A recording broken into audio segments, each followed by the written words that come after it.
Agora vamos conhecer o lado político de Gregório, e é um lado nada bonito. Em 602, o general Focas levanta-se num golpe de estado contra o imperador Maurício, até então aliado de Gregório I.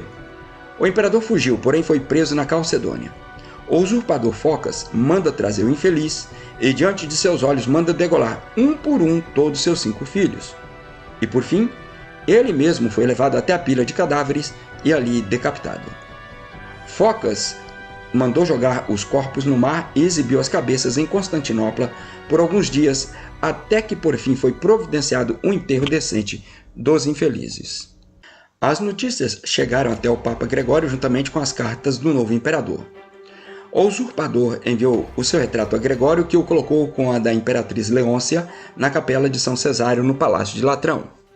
Em seguida, Sua Santidade escreveu 3 cartas ao monarca, felicitando-o por sua feliz elevação ao trono. O historiador Memburgo, depois de ter traçado um quadro horrendo dos crimes de Focas, exprimiu-se do seguinte modo sobre a política de Gregório. Abre aspas. Confesso que todos aqueles que leram as 3 epístolas dirigidas àquele príncipe e a Leôncia, sua mulher, sentiram uma indignação igual à que eu sinto pelo pontífice romano. A causa vergonhosa dessas lisonjas era a declaração feita pelo imperador Maurício em favor do patriarca de Constantinopla na contestação levantada pelo Santo Padre acerca do título de Bispo Universal. Tendo o Papa, com a morte do soberano legítimo, a esperança de ganhar o novo soberano, empregou todos os recursos de seu espírito e da sua política para obter de Focas um decreto que levasse a sua sede superior à de Bizâncio. Fecha aspas. Ou seja, a adulação ao imperador era para que se conseguisse, através de lisonjas, o título de Bispo Universal que os papas romanos há tanto tempo perseguiam. Gregório era um grande político e sabia usar da adulação e dos elogios para granjear seus favores. Também a demonstrava os reis usando uma linguagem paternal. Estava metido em todos os acontecimentos da Europa. Tratava com o rei da Inglaterra, com os reis da Gália e da França. Gregório tinha uma habilidade toda sua para fazê-los adotar a sua visão moral. Mas nem só de política se ocupara Gregório. Encheu as igrejas de estátuas e ornou-as com lindos retratos de santos. Promoveu o tão famoso canto gregoriano. Escute aí.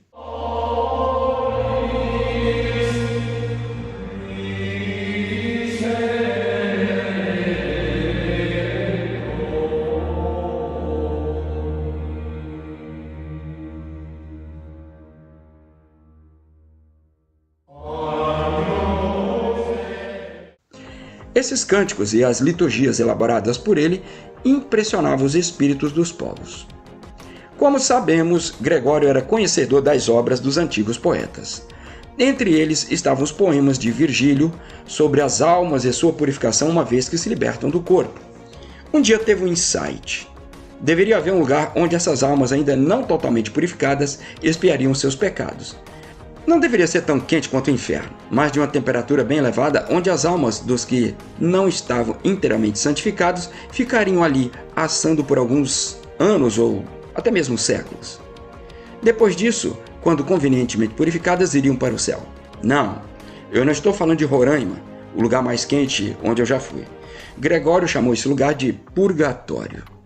Antes do ano 590, nosso Senhor Jesus Cristo, nenhuma alma havia sido mandada para o purgatório. Por quê? Ora, porque o purgatório ainda não havia sido criado pelo Papa Gregório I. As ilustrações de Gregório têm sempre uma pomba sobre ele como a representar o Espírito Santo. Quem sabe lhe passando a nova doutrina? Fica a mensagem subliminar. Antes de continuarmos, precisamos ver como o Catecismo Católico apresenta o dogma do purgatório. Vejamos. Abre aspas. Os que morrem na graça e na amizade de Deus, mas não de todo purificados, embora seguros da sua salvação eterna, sofrem depois da morte uma purificação, a fim de obter a santidade necessária para entrar na alegria do céu. Na prática, significa dizer que alguém que viveu aqui umas poucas dezenas de anos pode, depois da morte, ter que sofrer, quem sabe, algumas centenas de anos antes de poder purgar seus pecados veniais e então entrar no céu.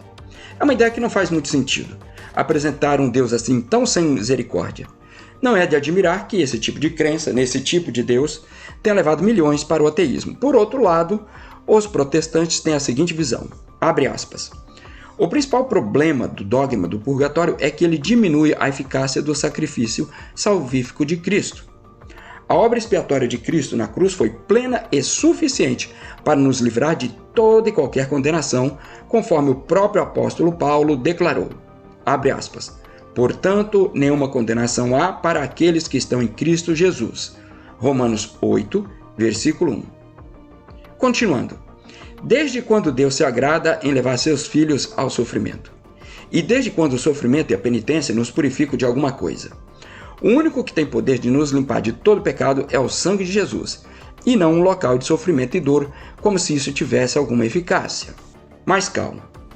Se você é católico e acredita na doutrina do purgatório, sem problemas.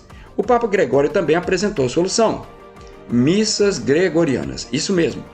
Basta pagar 300 missas em 300 paróquias ou igrejas diferentes, rezadas todas no mesmo dia.